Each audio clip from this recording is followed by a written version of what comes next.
गोविंद नमो नमः। श्री कृष्णाय नमो नमः। नारायणाय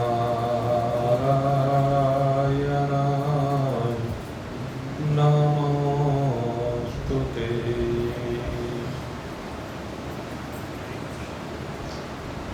उपस्थित शुद्ध हृदय संयुक्त शुद्ध पवित्र कर्म संयुक्त शुद्ध ज्ञान के अभिलाषी शुद्ध सच्चिदानंद स्वरूप परमात्मा देव के प्रिय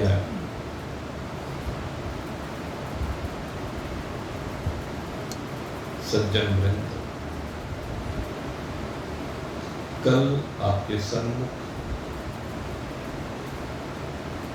भगवान की कृपा के संदर्भ में कुछ चर्चा की गई थी।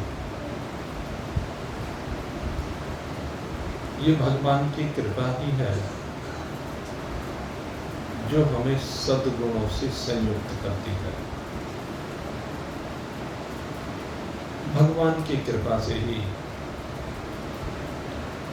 धीरे धीरे जैसे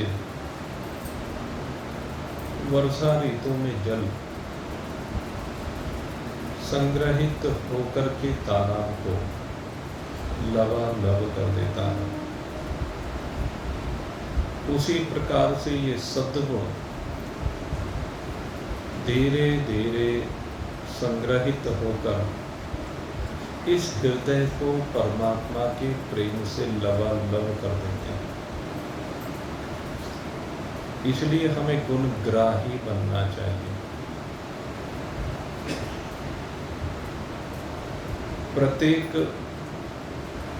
सांसारिक प्राणी के ऊपर हमें भी कृपा करनी चाहिए। भगवान कृपा करते हैं, ये अपने आप में एक दिव्यता है। महान पुरुष संत लोग जो भी उनके संपर्क में आता है वह उन पर कृपा करते हैं, और जिनके ऊपर कृपा होती है वो वास्तव में बड़े सौभाग्यशाली होते हैं। अब यहाँ पर भगवान साधकों की बात करते हैं। कहते साधकों को दया करनी चाहिए। तो साधक होते हैं क्योंकि अभी उनकी साधनाएं पराकाष्ठा पर नहीं पहुंची है, अभी सिद्धता तो नहीं आई है, इसलिए उनको दया करनी चाहिए। समस्त भूत प्राणियों पर उनको दया करनी चाहिए। उनके मन में एक भाव आना चाहिए कि मुझे दूसरों के दुख को दूर करना है। जिस भी प्राणी के मन में ऐसा भाव आता है कि मुझे दूसरे के दुखों को दूर करना, और वो दुखों को दूर करने के लिए निरंतर चेष्टा करते हैं, प्रयास करते हैं, उनके दुख को देख करके उनका हृदय द्रवित हो जाता है, क्योंकि वो उस प्राणी के दुख को समझ रहा है, अनुभूत कर रहा है, इसलिए द्रवित होता है। और द्रवित होने के बाद उसका भाव रहता है कि मैं किसी न किसी प्रकार से इसका दुख दूर करूं, जिससे इसको सुख मिल जाए, इसका भला हो जाए, इसका उद्धार हो जाए, इसका कल्याण हो जाए। एक साधक तो होते हैं जो प्राणियों के लौकिक दुख को देखते हैं और प्राणियों के लौकिक दुखों को देख करके उसके लौकिक दुखों को दूर करना चाहते हैं। भूखा है तो भोजन प्रदान करके उसकी भूख को निवृत्त करने का प्रयास करते हैं। प्यासा है तो जल पिलाकर उसकी पिपासा को शांत करने का प्रयास करते हैं। वस्त्रहीन है तो वस्त्र प्रदान करके उसको सामाजिकता के साथ जोड़ते हैं। भाव कहने का जिसके पास जिस वस्तु का अभाव है उसके उस अभाव को दूर करना चाहते हैं। दूसरे अगर कोई उसको शारीरिक पीड़ा है तो उसकी शारीरिक पीड़ा को दूर करने चाहते हैं। कोई मानसिक पीड़ा है तो उसकी उस मानसिक पीड़ा को दूर करना चाहते हैं। ये साधकों की विशेषता होती है। समाज में हम देखते हैं बहुत से परोपकारी मनुष्य होते हैं और वो परोपकारी मनुष्य इन सब कार्यों को करते रहते हैं और ये परोपकार करने वाले मनुष्य ही आगे चल कर के विशिष्ट साधना से संयुक्त होते हैं। और विशिष्ट साधनाएं कौन सी हैं? जो परमात्मा की प्राप्ति के लिए की जाती है। वो संसार के विषयों से चित्त को हटा करके परमात्मा में अपने चित्त को लगाते हैं। उनका हृदय परमात्मा के प्रेम से संयुक्त होने लगता है। धीरे धीरे परमात्मा की कथाओं में रुचि होनी प्रारंभ हो जाती है। जब परमात्मा की कथाओं में रुचि बनती है तो वो संतों के संग में जाकर के निवास करना प्रारंभ कर देते हैं।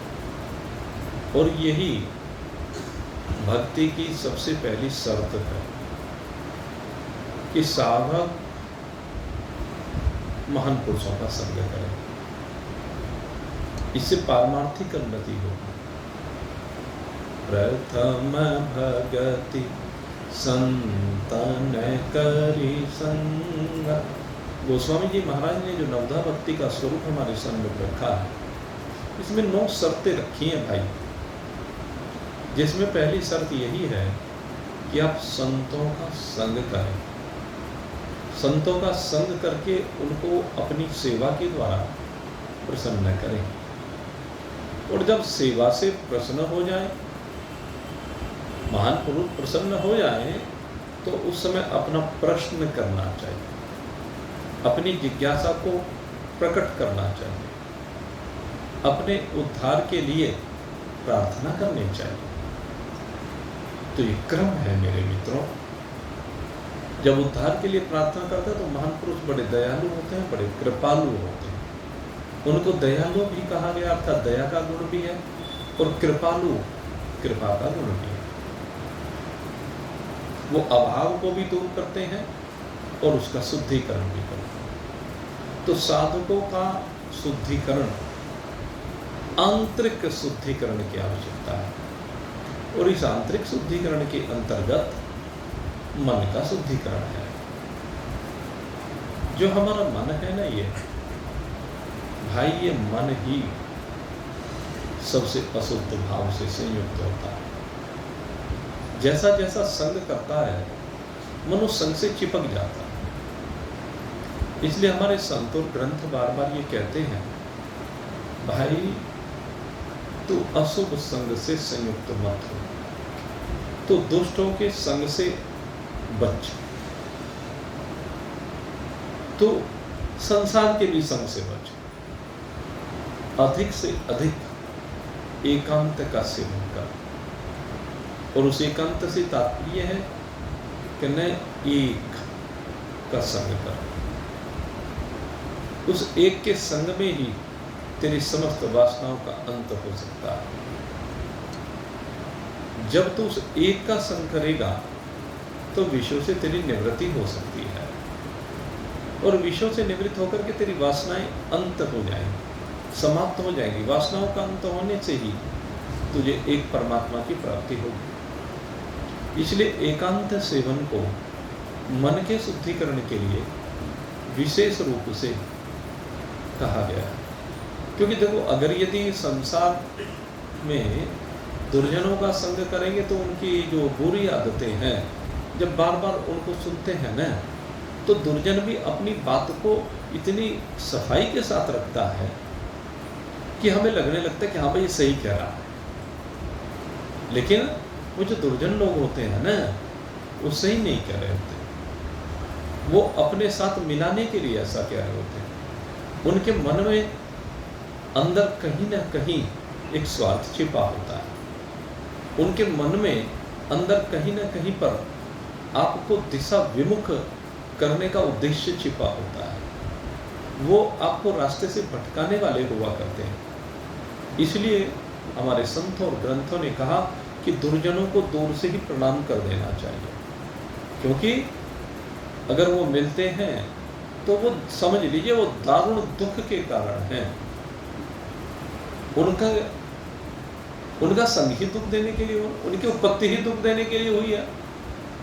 उनके अंदर आसुरी संपदा हुआ करती है, और जो आसुरी संपदा से संयुक्त होते हैं वो तो भाई कष्ट देने के लिए है, पीड़ा देने के लिए है, आपके जीवन को नरक बनाने के लिए है।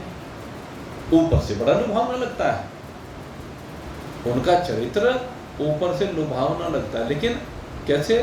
वो अपने आप ही ऐसा प्रदर्शन करते हैं, अपने आप ही दिखाऊ वाणी प्रकट करते हैं, अपने आप ही दिखाऊ हंसी प्रकट करते हैं, लेकिन अंदर से उनके अंदर विष भरा होता है, जहर भरा होता है भाई उन दुर्जनों के अंदर। इसलिए महान पुरुष कहते हैं इन दुर्जनों की संग से बचिए। कहते इनका संग छोड़ करके आपको सत्य का संग करना चाहिए, अच्छे व्यक्तियों का संग करना चाहिए, जो किसी का बुरा ना चाहते उनका संग करना चाहिए, और जब उनका संग करेंगे तो अच्छी अच्छी आदतें बनेंगी, अच्छे अच्छे कार्य करने को मन करेंगे। अब देख लीजिए, दानी लोगों के साथ बैठने लगे, जो संसार में दान करने वाले हैं, परोपकार करने वाले हैं, उन लोगों के साथ बैठने लगे, तो जिसने कभी जीवन में एक पैसा जिसके हाथ से छूटा नहीं है, वो भी उनके संग में रह करके पहले तो दिखावे के लिए, फिर धीरे धीरे से उसका मन बनने लगता है, क्योंकि उसको एक संतुष्टि सी होने लगती है, उसको एक अच्छा लगने लगता है अंदर, और उसके द्वारा वो भी धीरे धीरे अपने हाथ से कुछ छोड़ने लगता है, और जब अपने आप से कुछ छोड़ने लगता है तो उस व्यक्ति के संग का प्रभाव है। इसलिए कहा जैसा करे संग वैसा चढ़े। तो संग अच्छा होना चाहिए, लेकिन यहाँ पर आकर के आगे कहा जो साधक अपने स्वरूप में विराजमान होना चाहते हैं, कहते वो दोनों ही संगों से अब बाहर निकले, दोनों प्रकार के संग से बाहर निकले, अच्छे व्यक्तियों के भी और बुरे व्यक्तियों के भी। क्योंकि अच्छे व्यक्ति सुख का प्रलोभन देते हैं, बुरे व्यक्ति आपको दुखी करते हैं भाई। तो कहते हैं अच्छे और बुरे दोनों को ही अब हाथ जोड़ देना चाहिए, और वो अच्छे और बुरे की सीमा से बाहर निकल करके अब भगवान के चरणों में नतमस्तक होकर के उनकी शरणागति को प्राप्त करना चाहिए। अब केवल एक भगवान का संग करें, पहले अच्छे व्यक्तियों का संग करें, और अच्छे व्यक्तियों का संग करने के बाद अब केवल भगवान का संग करें। अगर यदि आप लोग भगवान का संग करने लगे तो फिर कहते हैं आप असाधारण हो जाएंगे। आपके मन में जो कीचड़ भरा हुआ है, आपके मन में जो विकार भरे हुए हैं, वो धीरे धीरे करके सब बाहर निकल जाएंगे। आप अपने उद्धार के लिए प्रयासरत रहेंगे, आपके मन में से अभिमान चला जाएगा,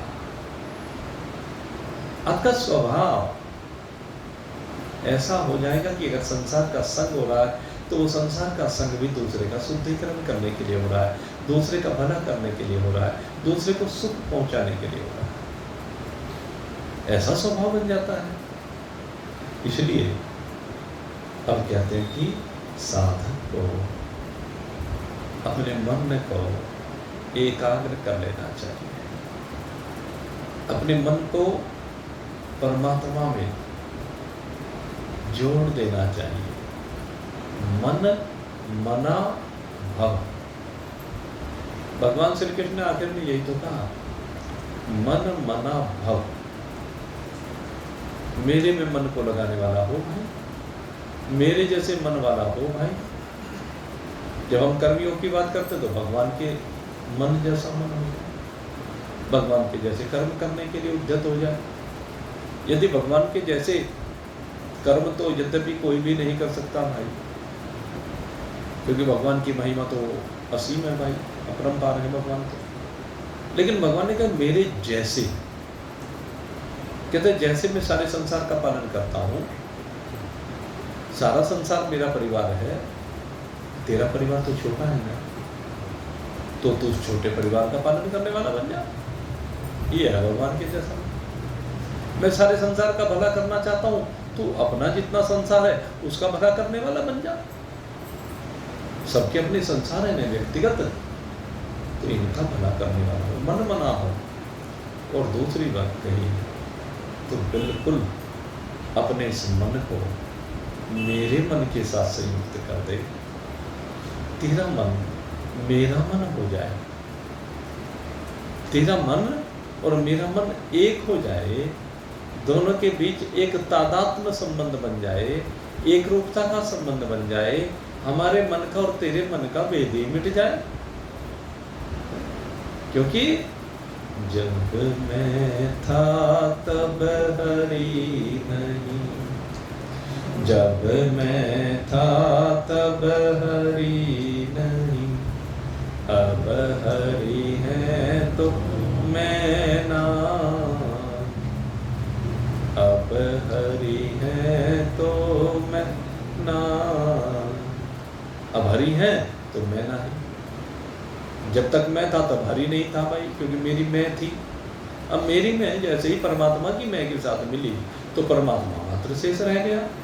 क्योंकि कहते हैं ये परमात्मा से प्रेम जब किया जाता है तो इसमें कहा कि प्रेम करी अति साकरी, प्रेम करी अति साकरी, जामे दोन समाए कबीरा, भला हुआ भला हुआ हरि बिसरे, मेरे सर से टली बला, एक कबीरा भला हुआ। कहते हैं भगवान का जो नाम जपना है, भगवान का जो ध्यान लगाना है, भगवान का जो स्मरण करना है, वो कब तक है? कहते जब तक मैं है। जब तक मैं है तब तक हरि को जपना है। और कहते जब मेरी मैं हरि की मैं के साथ एक रूप हो गई, मेरी मैं और हरि की मैं एक रूप हो गई, तो फिर मेरे और हरि के बीच का भेद दूर हो गया भाई। और जब मेरे और हरि के बीच का भेद दूर हो गया तो भाई अब कौन जपे, किसको जपे? अब हरि थोड़े ना हरि को जपेगा, अपना जाप कौन करता है भाई? बताइए, कोई अपना जाप करता है, दूसरे का तो करेगा।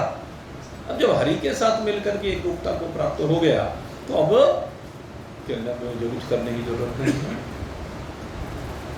जिसको जपना है सो जपे, जिसको भजना है सो भजे। अब उल्टा कह दिया कि लवराम जी की 14 मुझे भज ले, है? अब मेरा राम मुझको भजे और मैं करूँ आराम, कबीरा भला हुआ हरि बिसरे, मेरे सर से टली बलाए, कबीरा भला हुआ। कहने मेरे सर से तो बला टल गई। क्यों टल गई? क्योंकि अब तक द्वैत था। मेरे सर से द्वैत की बला टल गई, अब अद्वैत हो गया। द्वैत में मैं और ईश्वर भिन्न है, लेकिन अद्वैत में कहते हैं मैं और ईश्वर दोनों की भिन्नता समाप्त हो गई, मैं और ईश्वर एक हो गए, सारे भेद की भ्रांति मिट गई। जब तक भेद भ्रांति बनी रहती है तभी तक तो द्वैतवाद द्वैतवाद इत्यादि वाद रहते हैं, और जब वो भ्रांति ही मिट जाए तो चराचर जगत में एक परमात्मा ही रहता है। चराचर जगत में एक परमात्मा से बिना कुछ रहता ही नहीं भाई। तो इसीलिए कहा, अब भाई अगर राम जी भेद मानता हो, कहना क्या है, हमने तो भेद का त्याग कर दिया, हमने तो अपने को राम जी के साथ मिला दिया। अब राम जी फिर भी हमें अलग मानता हो तो भज ले भाई राम जी। हम क्यों भजे, राम जी भजेगा। अब तो मेरा राम मुझको भजे और मैं करूं आराम। मेरा राम ही मेरे को भज ले, अगर उसकी इच्छा हो। इच्छा हो तो भज ले, ना इच्छा हो तो ना भजे भाई। क्योंकि जब ये प्यारा सा भक्त भगवान के साथ मिल जाता है तो उस समय ये बात सही है कि भगवान ही अपने भक्त को भजने लगता है, भगवान ही अपने भक्त की महिमा को गाने लगता है।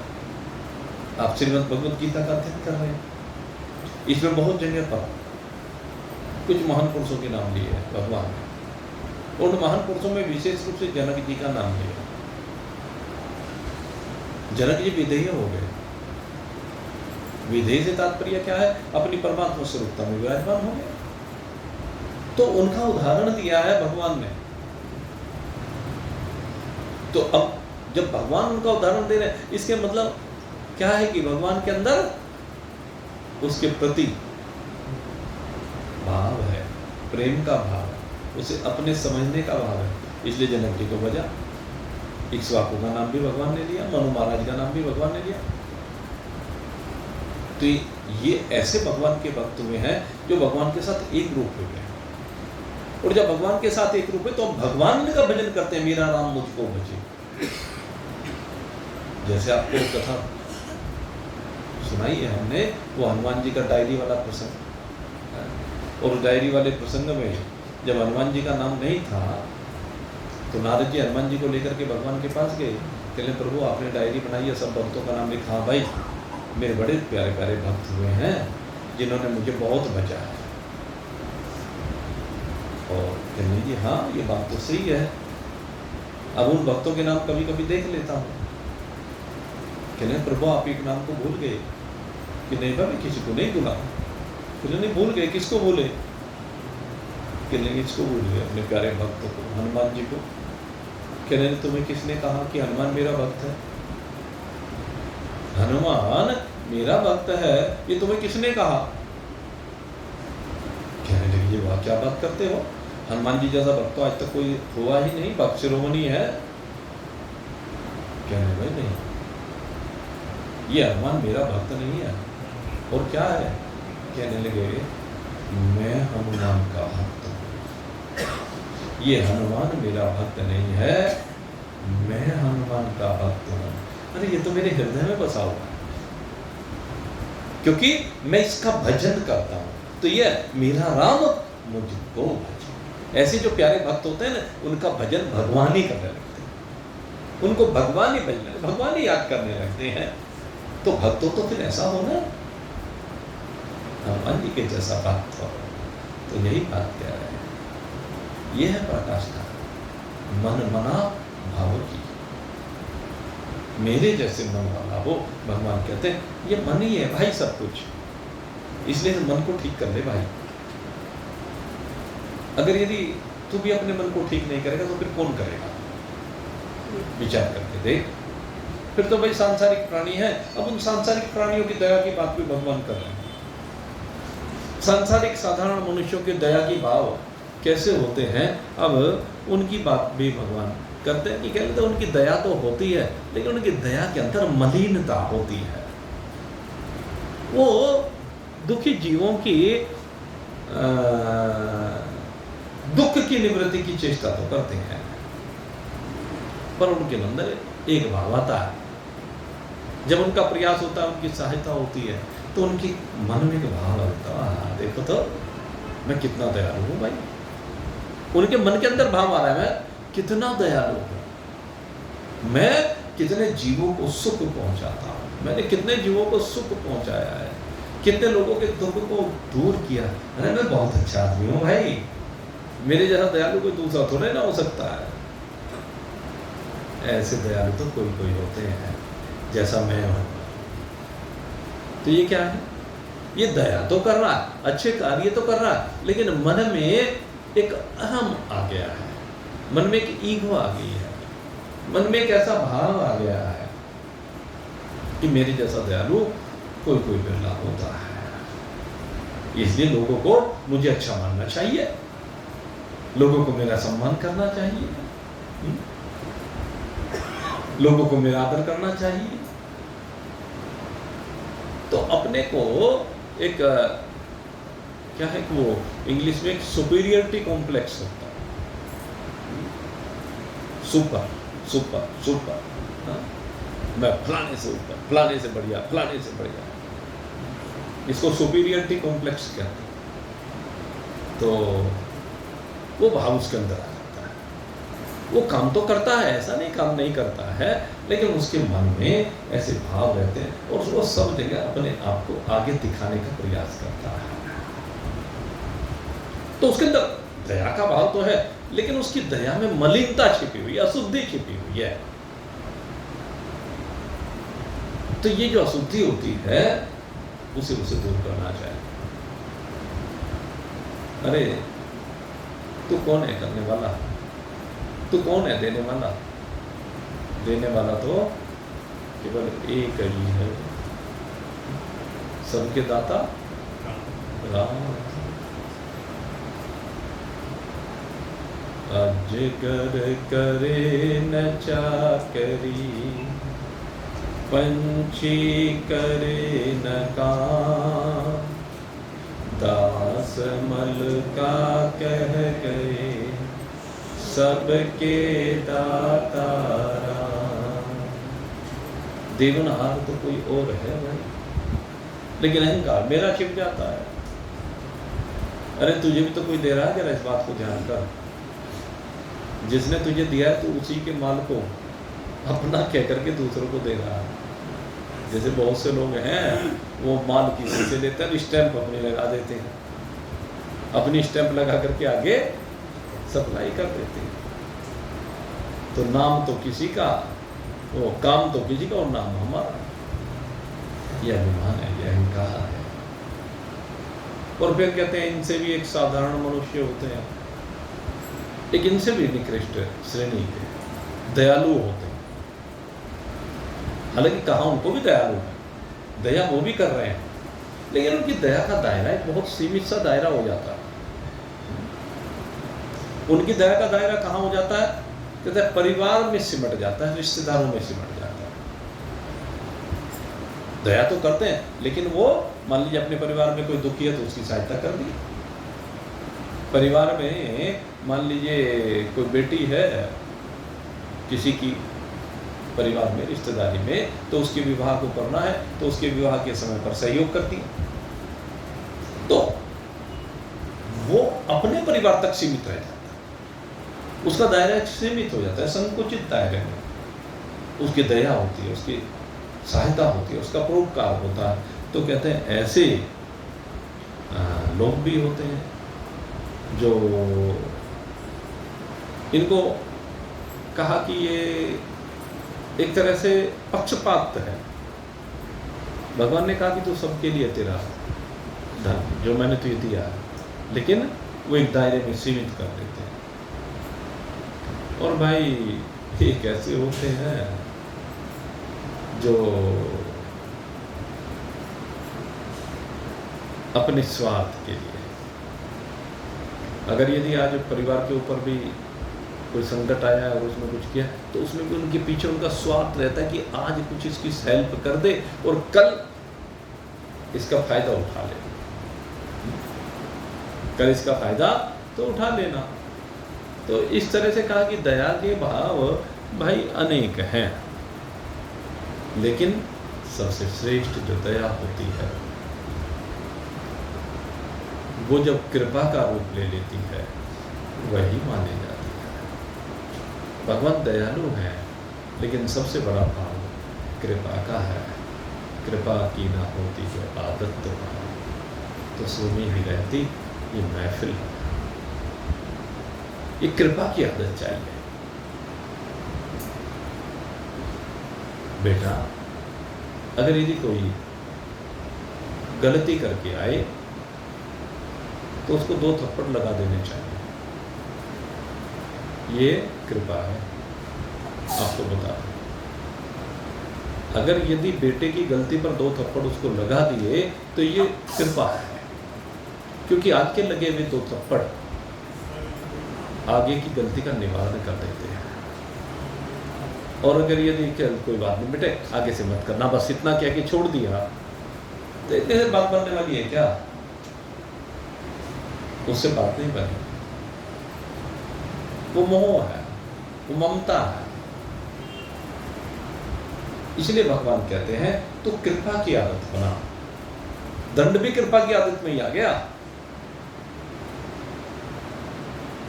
किसी को फोड़ा हो गया, अब फोड़ा होने पर वो बेचारा परेशान है, दुख हो रहा है। जैसे कुमार जी बड़े परेशान रहे हाथ में, और जब कई दिन हो गए परेशान होते होते डरते रहे, डॉक्टर के पास जाने से आके डॉक्टर के पास जाना ही पड़ा। जब पस पड़ गई और पस पड़ने पर तुम्हें बहुत दर्द होगा, चीरा लगवाने में। आखिर में जा करके डॉक्टर ने चीरा लगा दिया, आधी पस निकाली। कहने बस इतना दर्द हुआ कि आधी निकलवाया, कि आधी फिर निकालते हैं। अरे भाई एक समय के दर्द को झेल ले, वो एक समय का दर्द तेरा आगे का सारा दर्द दूर कर रहा है। नहीं तो 24 घंटे का दर्द था। अब 24 घंटे के दर्द को दूर करने के लिए डॉक्टर ने चीरा लगा दिया। तो चीरा लगाना जरूरी है भाई। परमानेंट दुखों की निवृत्ति करनी है तो चीरा लगाना पड़ेगा तेरे को। जब तक ये चीरा नहीं लगाएगा कृपा नहीं होगी। कृपा तभी होती है जब तू चीरा लगा देता है।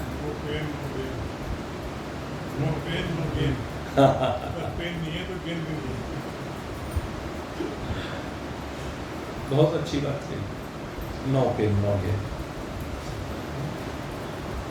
तो खैर कृपा, डॉक्टर ने कृपा की है, आपने अपने ऊपर कृपा की है अगर थोड़े में चीरा दिलवा दिया। बहुत से लोग हैं जो अपने रोगों को खींचते रहते हैं। कुछ रोग तो भाई ऐसे हो जाते हैं जो असाध्य हो जाते हैं, बहुत उनमें तो प्रिपरेशंस हैं, कुछ ध्यान रखने की बात है, और वो धीरे धीरे ध्यान रखते रखते उनके साथ चलने की आदत बन जाती है। करे तो आखिर आदमी करे क्या, जो ठीक ही नहीं हो सकता। लेकिन जो उनसे बीमारियों का इलाज हो सकता है, हमने देखा लोग उनको भी डर के मारे खींचते रहते हैं। अरे भाई जो उनसे ठीक हो सकते हैं उनको तो खींच मत। एक बार का पेन तो ये रोज के पेन से मुक्ति दिला रहा। और जिस दिन तूने निर्णय कर लिया कि मुझे अपने इस दुख से निवृत्ति सदा सदा के लिए करनी है, तो उस दिन तू अपने ऊपर कृपा करेगा। और सबसे बड़ा दुख कौन सा है भाई? और सबसे बड़ा दुख कौन सा है? ये भाव का दुख है भाई, सबसे बड़ा। ये रोग सबसे बड़ा है भाई। ये जो भव का रोग लगा है ना, एक भव से दूसरे में, दूसरे से तीसरे में, तीसरे से चौथे में। लोग सागर में रोज हिचकोले खा रहा है। 7 समंदर के 7 समुद्रों में, कभी इसमें कभी उसमें, कभी ठा के तेरे कर्म ने तुझे पहले भव में हिंद महासागर में पटक दिया, कभी प्रशांत में पटक दिया, कभी अरब सागर में पटक दिया, कभी वहां अंटार्कटिका पे पहुंचा दिया, जहाँ जीवन भी बड़ा मुश्किल ही है। कभी ऑस्ट्रेलिया में पटक दिया, कभी अमेरिका में, कभी भारत में। ये उठा पटक चलती रहती है। इस उठा पटक से अगर मुक्त होना है भाई तो चीरा लगा दे एक बार। कहाँ चीरा लगाना है? अपनी वासनाओं पर, अपनी कामनाओं पर, अपनी इच्छाओं पर। इधर उधर भटकते हुए मन को एक परमात्मा में ला करके एकाग्र करना है। ये है मेरे मित्र लोलुप्तम का भाव, लिप्सा, लालसा, इच्छा।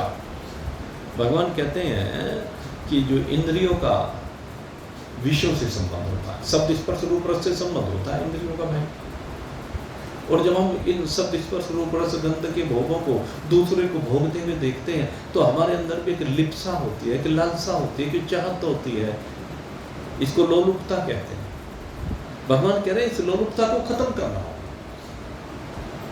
इस लोलुपता को खत्म करने के उपाय क्या है? अब भगवान यहाँ पर 3 उपाय हमें बता रहे हैं। पहला उपाय भगवान बता रहे हैं कि साधक को की सावधानी विशेष रूप से रखनी है कि वो इंद्रियों से भोगों का संबंध ना हो, ऐसा मन में भाव लाए। मन को इंद्रियों और भोगों के भाव से बाहर निकाले और मन में से एक भावना को निकाले कि मेरा इंद्रियों पर अधिकार हो गया है, मैंने इंद्रियों पर नियंत्रण पा लिया है, अर्थात इंद्रियां मेरे वश में हो गई। अब मेरा कोई क्या बिगाड़ सकता है? यह अहंकार आ जाता है और यह अहंकार उसे और गहरे पतन की गहरी खाई में ले जाकर के डुबो देता है। दूसरी बात भगवान कहते हैं कि भाई मैं तो परमात्मा की प्राप्ति चाहता हूं अपने हृदय से। अगर हृदय में कभी कोई विषय लोलुपता हो गई तो मेरा पतन हो जाए। जो परमात्मा की प्राप्ति चाहता है ना, कभी किसी विषय का सेवन हो गया तो मेरा तो पतन हो जाएगा, परमात्मा से विमुख हो जाऊंगा। इसलिए साधक को कहने लगे बहुत सावधान रहना चाहिए, विचलित नहीं होना चाहिए, खूब सावधान रहे। और जिस समय लगे कि भाई विचलन हो रहा है तो भगवान को पुकारे, हे भगवान, हे नाथ, हे दयालु कृपालु भगवान, मुझे बचाओ। जब हृदय से पुकार करता है तो परमात्मा रक्षा करने के लिए सामने आ जाता है। ये दूसरा उपाय है, भगवान को पुकारना, अहंकार को मन में ना आने देना, अभिमान को मन में ना आने देना और भगवान को पुकारना। तीसरी बात फिर कहा कि संसार में भाई विषयों का सेवन होते हुए दिख जाए, दिखता ही है रोज संसार में, तो वहां पर विचार करें, मन में वैराग्य का भाव आए और गतियों का ख्याल आए कि अगर यदि मैं संसार के भोग में फंसा रहा तो 84 में चक्कर लगाना ही पड़ेगा भाई, 84 लाख योनियों में घूमना ही पड़ेगा भाई। कहने लगे फिर मेरे में इनमें अंतर क्या रह गया? पशु पक्षी में, कीट पतंग में, राक्षसों में, असुरों में, भूत प्रेत पिशाच,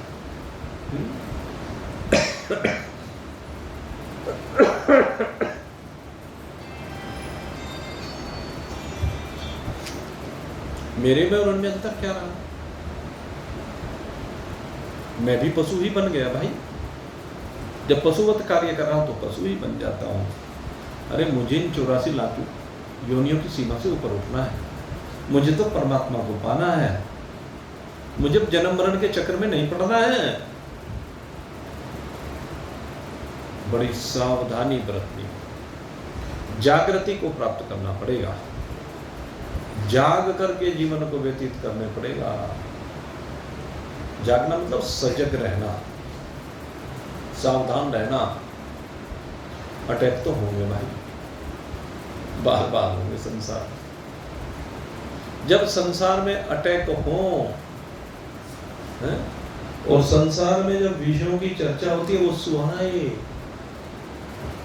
तो सजग हो जाइए, सावधान हो जाइए, तुरंत उन चर्चाओं से दूर हट जाइए। मैं आपको सीधी सी बात बता रहा हूं, आप परिवार में बैठे हैं, परिवार में रोज धन की चर्चा होगी, संतान की चर्चा होगी, मकान की चर्चा होगी, दुकान की चर्चा होगी, व्यापार की चर्चा होगी, और बस आपका मन उसी में भटकता रहेगा, घूमता रहेगा, गुण लग जाएगा उसी में। अरे पागल हो गए हो क्या? सारे पे एक दिन झाड़ू फेर दो, अरे यहाँ तू आया है, 2 गज जमीन और पेट में डालने के लिए 2 टुकड़े चाहिए, वो तुझे मिल रहे, तो क्यों संसार के चक्कर में पड़ रहा है, क्यों परिवार के चक्कर में पड़ रहा है, क्यों इनके चक्कर में फंस करके अपना जीवन भी खराब कर रहा है, 84 लाख योनियों में जाने का रास्ता बना रहा है। जो जो करे सो करे, तू पीछे हट इन सब चीजों से, तू तो केवल अपना ध्यान परमात्मा में लगा। राम राम रटते रहो, जब लगी घट में है प्राण। जब तक तेरे घट में प्राण है तो बस राम का नाम जपता रहे, सजग हो जा, राम का ध्यान करता रहे, राम का स्मरण करता रहे, राम के चरित्र में डूबा रहे, राम जी जैसा बन जा। बस मैं तो ये कहता हूँ, संसार की ओर देखना बंद कर दे, परिवार की ओर देखना बंद कर दे। अब तो इस काम के लिए रह गया है क्या? तो अब इस सब चीज की सीमा से बाहर निकल। तेरे जीवन का ध्येय एकमात्र अपने स्वरूप की प्राप्ति होनी चाहिए। तेरे जीवन में अपने स्वरूप के अलावा कुछ रह ही ना जाए। जब तेरा शरीर ही नहीं है तो परिवार तेरा कहां से है? कितने दिन का संग रह गया इस परिवार के साथ? इस परिवार को सबको छोड़ के जाना पड़ेगा भाई, सबको। आपने पक्षियों को देखा है? पक्षी अपने बच्चे का पालन पोषण करते हैं। चिड़िया होती है, चुग्गा लेकर के आती है अपने बच्चे के लिए, अपने के हिस्से का चुग्गा भी अपने बच्चे को खिला देती है। लेकिन धीरे धीरे आप देखिए कि पक्षी जब बड़ा होने लगता है, वो चिड़िया का बच्चा उड़ने लगता है, तो एक दिन नील गगन में कहाँ उड़ गया, क्या संबंध रह गया। तो ठीक उसी प्रकार से जब तक पालन पोषण का दायित्व था, वो दायित्व का निर्वहन किया। उसके बाद वो अपने रास्ते, आप अपने रास्ते, उसका रास्ता संसार है, तुम्हारा रास्ता परमार्थ है भाई, समझ लो इस बात को। तुम्हारे बच्चों का रास्ता संसार है और तुम्हारा रास्ता परमार्थ है। उनका अभी दायित्व संसार का है, तो उनको संसार के दायित्व निभाने, तो संसार में फंसे रहने दो, उनको कोई बात नहीं। लेकिन तुम्हारा रास्ता परमार्थ का है, परमात्मा की प्राप्ति का है। तुम तो अपने ध्यान को वहीं लगाओ, उनके लफड़ों में अपने को मत फंसाओ। अगर उनके चक्कर में अपने को फंसाओगे तो तुम भी फंस जाओगे। और अब अगर यदि इस उम्र में भी फंस गए तो फिर बचोगे कब भाई? सोचो, ये तो चलने की आयु आ रही है, ये तो प्रस्थान का समय आ रहा है भाई। अब प्रस्थान के समय भी अगर उनके जमेलों में ही फंसे रहे, मैं तो ये समझू था मन में, धंधा खत्म करूंगा कुछ दिन में, फिर जाए बसूंगा बन में, उम्र मेरी बहुत बड़ी, तेरे नर धोखे धोखे में लुट गया, आ गई अंत घड़ी। मैं तो समझू था भाई मेरी तो उम्र बहुत पड़ी है। क्यों भाई, तुझे पता है कितनी पड़ी है? और जोर सी पड़ी है तो शरीर में इतनी शक्ति सामृत नहीं रही है, शरीर सबके टूटे पड़े हैं। जिसको देख लो जबरदस्ती शरीर को खींच रहा है, कोई भी हो, किसी के घुटनों में दर्द, किसी की कमर में दर्द, किसी के पेट में दर्द, किसी की आंखों में दर्द, किसी के सिर में दर्द, किसी के सारे बदन में दर्द। सारों की एक जैसी स्थिति है भाई। जो हाल तेरा उधर है वही हाल हमारा इधर है, अंतर कुछ नहीं है। समाज में बस दिखता ही दिखता है। हमारे एक साथी हैं, तो जब उनसे चर्चा होती है, जी क्या बताऊं, कहने जी नख से लेके सिक से पर्यंत तक शरीर का कोई ऐसा अंग नहीं जो उनसा विकारित ना हो। मैंने कहा भाई हम तो, और शास्त्र तो बहुत पहले से यही बात कहते आ रहे हैं, इन अंगों में है ही विकार, ये निर्विकार है ही नहीं। ये तो सारे विकारी हैं भाई, बता दे तो कौन सा निर्विकार है। तेरे नख विकारी नहीं है, रोज परिवर्तित होते हैं। और सिख तक की बात की तूने, रोज बाल भी रोज विकारित होते हैं। तेरी त्वचा विकारित होती है, हड्डियां विकारित होती है, अस्थिमेद मज्जा विकारित होती है, तेरा मुख विकारित होता है, तेरे हाथ पैर सारा शरीर विकारित हो रहा है। इसलिए विकार तो इसमें भरे ही पड़े हैं। और तो इन विकारों को देखने वाला इनका साक्षी बना। इनमें हाय हाय मत कर, हाय हाय करके जीवन को मत जी, राम राम करके जीवन को जी। अगर राम में मन लगाएगा तो हाय हाय में मन जाएगा ही नहीं। ये बता दो तुम्हें, अगर राम में डूबा रहेगा, राम रस पीता रहेगा, तो राम रस के पीने से ये संसार के दुख तुझे प्रतीत नहीं होंगे। एक एक सूत्र है भाई, एक एक तरीका है, और कोई दूसरा तरीका नहीं है। इसको बदल अपने, परिवर्तन कर अपने आप में, और असंग हो। असंगता ही है जो तेरे लिए सारे रास्ते खोलेगी। संग तुझे बांधेंगे और असंगता तुझे खोलेगी। अब ये निर्णय तुझे करना है कि तुझे बंधना है या खुलना है। अगर खुल गया तो कल्याण है, और बंध गया तो भाई फिर से लख 84 में भटका है। अब तू स्वयं निर्णय कर ले। हम तो भाई भगवान से प्रार्थना ही कर सकते हैं, क्योंकि हमारा दायित्व तो यही है। हम तो जितने भी भक्त हैं उन सब के लिए भगवान से प्रार्थना ही करते हैं, ये प्रभु सबको सद्बुद्धि दो, जिससे ये आपको प्राप्त कर सके। ऐसी भगवान से प्रार्थना करते हुए, आपके लिए शुभकामना करते हुए, और यहीं पर आज के सत्संग को विश्राम दे देते हैं भाई। कल फिर ठीक समय पर आपकी सेवा में उपस्थित हो जाएंगे। बोलिए सच्चिदानंद भगवान की।